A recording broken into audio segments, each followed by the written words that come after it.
Hello everyone, this is Defense Politics Asia and shocking breaking news. Saudi Arabia is actually not in BRICS. I actually didn't know that they are not in BRICS. I thought that they already joined. So the Saudi Arabian foreign minister, economic minister, yeah, told Bloomberg that they are still considering whether to join BRICS. So what was surprising is that Egypt, Ethiopia, Iran, and UAE and was invited and they joined as full members on the January 1st, 2024. The thing is that Saudi Arabia was the fifth country along with this list. And I was kind of surprised that Saudi Arabia isn't in BRICS.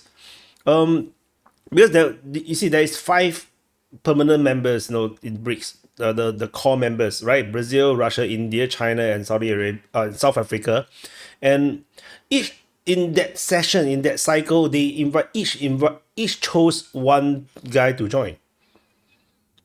Ah, I know what's missing. That was actually Argentina. So the Saudi Arabian one was like an additional on top, but I thought that they have joined. So I have to update my brains that they actually didn't join. So according to the Saudi Arabia's economic minister, he said that we have been invited to BRICS, similar to other multilateral platforms. They assess many aspects of it before decision is made. Right now, they are in the middle of it. So the aim is always focusing on fostering more global dialogue. So if that is the focus, then maybe joining BRICS is okay. Yeah. So there was a surprise because I remember when it was first announced, Saudi Arabia looks like a very natural choice, and that really powers the BRICS a lot because Saudi Arabia is economically really powerful because of the oil the oil trade presence, and they are also investing a lot into the future, post petrol dollar kind of thing, or post petrol dominance of Saudi Arabia's economy. So yeah, so the other updates is, of course, there was a list of countries that was approved as partner states. uh so apparently those are partner states and not members. Yeah, so because we have the news about Indonesia joining BRICS, right? So apparently this is just partner states. So we have Belarus, Bolivia, Indonesia, Kazakhstan, Thailand, Cuba, Uganda, Malaysia, and Uzbekistan. So as of 2025, these countries are partner states. So partner status is established in October 2024, which is an alternative to memberships. So 30 countries applied to join the group. So clearly they need to retain no retain power, because you cannot give everyone member. Because if you give everyone member, what will happen is that it becomes EU, and you know how EU is very broken. So I think they realize that there's a problem with giving out memberships freely. So I think they just give partner status, and I think because partner is not a member, that also gave Indonesia the the flexibility to actually join, including Malaysia and Thailand, because these are all slightly Western aligned, as compared to like they are all not exactly on the pro Russia, pro China side. So maybe this helps to allow other countries to join. So holders of this partner status can permanently participate in special sessions of the BRICS summit, ministerial meeting, and other high-level events. So also contribute to the group's outcome documents, but do not take part in the approval of the documents or voting. So they can't vote. So they can benefit everything, but they cannot vote. And this is, yeah, a bit interesting, because now if this is the case, then if we look back to who are the members, you have Egypt, Ethiopia, Iran, and UAE. It does look very weird. Like, why would Egypt, Ethiopia, Iran, and UAE outrank countries like Indonesia or Uzbekistan or no Belarus? Why? No, so why is Ethiopia so powerful? Why is no Egypt that powerful. Maybe Egypt is still alright, Iran, but Iran, why Iran? So the so BRICS is getting a bit weird. And I quite and this it does seem that Saudi Arabia is really reconsidering. And it's important to note that this statement came out just as Trump become president again. So ascend to the throne again, and I think Saudi Arabia is being very careful not to offend Trump by joining BRICS or something where they really depend on US security. Like we all know that Saudi Arabia can't fight war.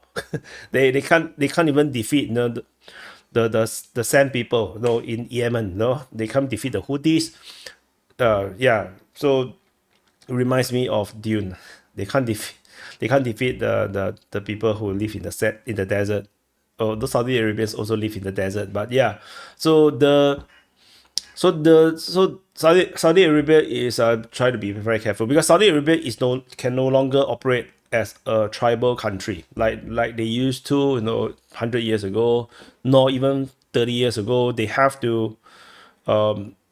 They are trying to move forward into the future. They are investing a lot of mega projects. They even get Cristiano Ronaldo to join the Saudi Arabian league, paying him a lot of money, and but successfully rebranded Saudi Arabia. I can tell you it's super successful. Saudi Arabia's image is nothing like 20 years ago where it was the home of Wahhabism. So Saudi Arabia is now really looking forward, and they don't want to get themselves into the wrong crowd, because offending the wrong people, especially in the United States, which is the primary supplier of arms and protection, is a problem. And they have a very rebellious brother over in Yemen, just downstairs, and then very chaotic situation in the north with Israel region, with Syria and Palestine issues. So, and then you have another Iraq just next door, which is getting a bit too close with Iran. So Saudi Arabia is really considering what the hell is happening, and they have to be very careful. Joining BRICS doesn't mean you have protection. That's the important thing to note. It only is a partner, a friendship to show the defiance, but it doesn't do much other than some kind of economic rearrangement where, you might just piss off the Americans and decided to not fund and support Saudi Arabia, and then Saudi Arabia will be in deep shit because Saudi kingdom is a little bit similar to Syria, where there's a lot of tribes and different ethnic groups that is under the rule of one group, and it's a kingdom. So the potential for uprising is always there. So this is something that I think Saudi Arabia is also always looking at. So anyway, that's it. So just a quick update on this news. I'm still surprised they're not. In my brain, Saudi Arabia is actually part of BRICS. So I'm surprised that they are not. So this is a shock to me. And I also didn't realize that there was this new partnership. So it's just why you're watching here. Because we are all learning together. I'm not better than you. So maybe you are better than me. So it's important that we all learn and discover things together, because the world is too big, too many things happening at one time.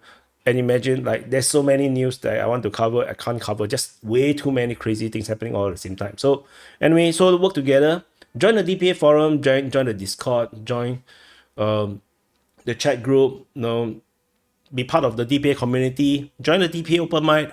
So let's help each other and educate one another, because we will care more about the things in our region, and we can actually share insights better than for people who are watching from afar. Like, I'm not Saudi Arabian, I'm not living in Middle East, I'm not in a BRICS country. I didn't realize there are some nuances that is wasn't reported but in other articles. So question more. Question more. Thank you for watching, and I'll see you guys in the next update.